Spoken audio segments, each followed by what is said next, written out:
ಚಿಕ್ಕೊಪ್ಪ ಗ್ರಾಮದ ನರೇಗಾ ಕಾಮಗಾರಿ ಸ್ಥಳಕ್ಕೆ ಇಒ ಭೇಟಿ ಪರಿಶೀಲನೆ. ವಿಬಿಜಿ ರಾಮ್ಜಿ ಯೋಜನೆಯಲ್ಲಿ 125 ದಿನಗಳ ಕೆಲಸ ನೀಲಗಂಗಾ ಬಬಲಾದ.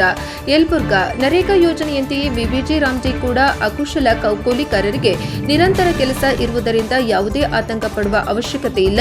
ಇದರಲ್ಲಿ 125 ದಿನಗಳ ಕೆಲಸ ನೀಡಲಾಗುವುದು ಎಂದು ಮಾನ್ಯ ಕಾರ್ಯನಿರ್ವಾಹಕ ಅಧಿಕಾರಿಗಳಾದ ನೀಲಗಂಗಾ ಬಬಲಾದ ತಿಳಿಸಿದರು. ಕೊಪ್ಪಳ ಜಿಲ್ಲೆಯ ಯಲಬುರ್ಗಾ ತಾಲೂಕಿನ ಬಾಳುಕಿ ಗ್ರಾಮ ಪಂಚಾಯಿತಿ ವ್ಯಾಪ್ತಿಯ ಚಿಕ್ಕೊಪ್ಪ ಗ್ರಾಮದಲ್ಲಿ ನರೇಗಾ ಯೋಜನೆ ಅಡಿ ನಡೆಯುತ್ತಿರುವ ನಾಲಾ ಹೂಳೆತ್ತುವ ಕಾಮಗಾರಿ ಸ್ಥಳಕ್ಕೆ ಭೇಟಿ ನೀಡಿ ಪರಿಶೀಲನೆ.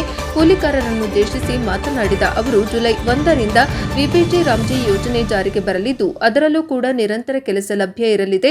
ಹೀಗಾಗಿ ಆತಂಕ ಪಡುವ ಅವಶ್ಯಕತೆ ಇಲ್ಲ. ನರೇಗಾ ಯೋಜನೆ ಅಡಿ ಸರಿಯಾಗಿ ಕೆಲಸ ನಿರ್ವಹಿಸಿ ವೇತನ ಪಡೆಯಬಹುದು ಎಂದು ಹೇಳಿದರು. ಗ್ರಾಮೀಣ ಪ್ರದೇಶದ ಅಕುಶಲ ಕೂಲಿ ಕಾರ್ಮಿಕರಿಗೆ ಸ್ಥಳೀಯವಾಗಿಯೇ ಉದ್ಯೋಗ ಒದಗಿಸಿ ದೀರ್ಘಕಾಲ ಬಾಳಿಕೆ ಬರುವ ಸಮುದಾಯ ಸ್ವತ್ತುಗಳನ್ನು ನಿರ್ಮಿಸಲು ಅವಕಾಶ ಕಲ್ಪಿಸುವ ಮೂಲಕ ಗ್ರಾಮೀಣ ಪ್ರದೇಶದ ಸರ್ವಾಂಗೀಣ ಅಭಿವೃದ್ಧಿಗೆ ಜೊತೆಯಾಗಿ ನಿಂತಿರುವ ಉದ್ಯೋಗ ಖಾತ್ರಿ ಯೋಜನೆಯ ಸದುಪಯೋಗ ಪಡೆದುಕೊಳ್ಳಬೇಕು ಎಂದು ಸಲಹೆ ನೀಡಿದರು. ಈ ಸಂದರ್ಭದಲ್ಲಿ ತಾಲೂಕು ಐಇಸಿ ಸಂಯೋಜಕರು, ಎನ್ಆರ್ಎಲ್ಎಂ ಸಂಯೋಜಕರು, ಆರ್ಜಿಪಿಆರ್ ಫೆಲೋ, ಜಿಕೆಎಂ ಕಾರ್ಮಿಕ ಬಂಧುಗಳು, ಕೂಲಿಕಾರರು ಹಾಜರಿದ್ದರು. ವರದಿ ಸಿಆದಿ ಪ್ರಜಾಪವ ಟಿವಿ, ಯಲಬುರ್ಗಾ.